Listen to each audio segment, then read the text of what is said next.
Hi and welcome back to Life of Enchantment.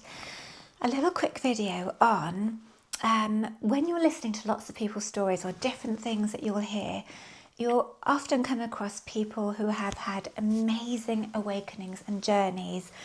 They will tell stories of how they've been here, there and everywhere and gone to, I don't know, spent years or however long living in these certain places, and maybe they've sold everything and gone to hello, gone off to wherever.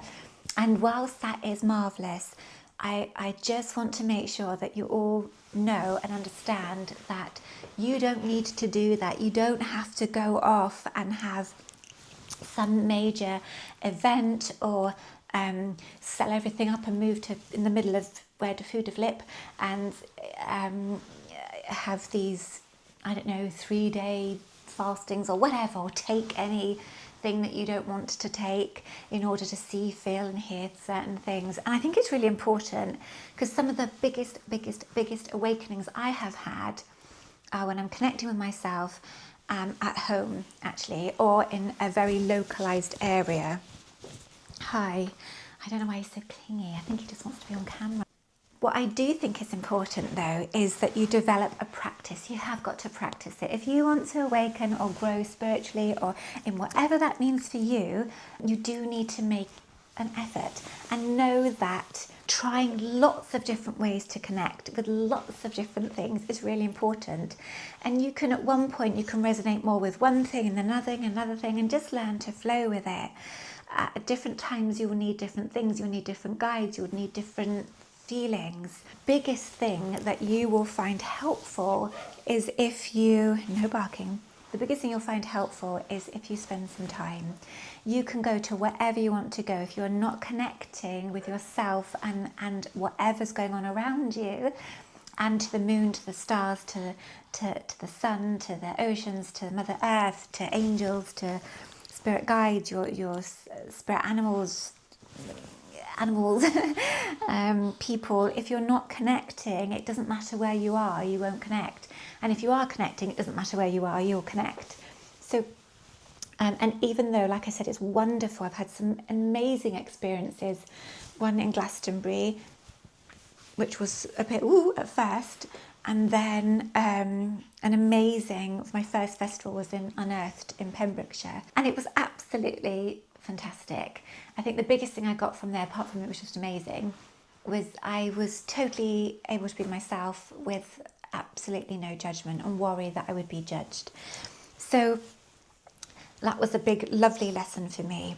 But if you aren't practicing whatever you are wanting to connect with, whatever spirituality, whatever it means for you, if you're not spending time and giving yourself time to do that, it's not going to happen or as easily or as quickly for you. The biggest thing you can do, like I said, is give yourself a practice, a thing to do, whether you start off just mindfully walking, meditation, read about it, listen to podcasts, but just remember, be inspired by people's stories.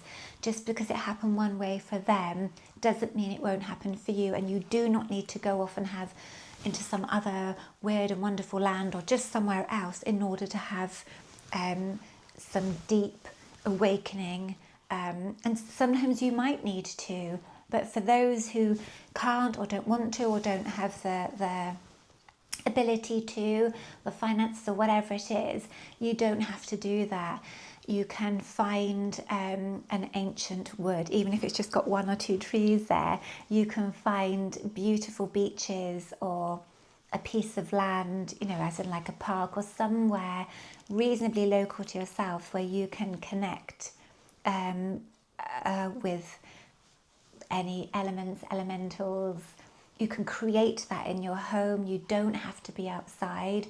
It is nicer sometimes, but it's also lovely to know that you can connect with Mother Earth and nature when you're in the house, especially if it's like, you know, really awful weather, or you don't feel like going out or whatever. So just know that you can create all of these things. The mind actually doesn't differentiate between what you are imagining and reality. So use that to the positive. Imagine yourself by a beautiful waterfall if that's what you like, and using scent herbs. I love herbs and candles, and these things don't have to be expensive, but you do need to put time in. Even if you start with once a month doing something, I'm going to spend then maybe once a week or a couple of times a week, until it becomes like a daily practice or practices that you do at, like, sometimes you'll do this one, sometimes you'll do that one. Sometimes when I wake up, oh my god, I like that, I bless the morning. I like, oh, it's like, oh my god, look, especially certain lights. Sometimes I will look out and it's got that slightly stormy feel, and I'm like, oh my god, I love this, and you might bless it. I'll connect. I mean, I connect for my job, so I'm connecting anyway. Finding that time to give myself peace and go in is really important. Practice, practice, practice. Whatever you put in is what you're going to get out of any practice. And that goes for anything, doesn't it, really?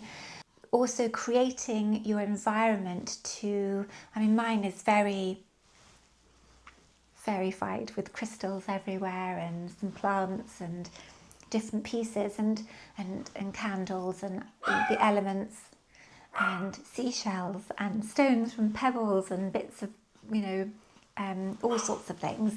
And it's just, and I over time have collected crystals. Over time, I've collected things that make me feel, I suppose, connect me with nature and magic and the enchantment of the world and life. Give yourself time, give yourself space, and really learn to live and breathe in a way that makes you feel whatever it is you want to feel.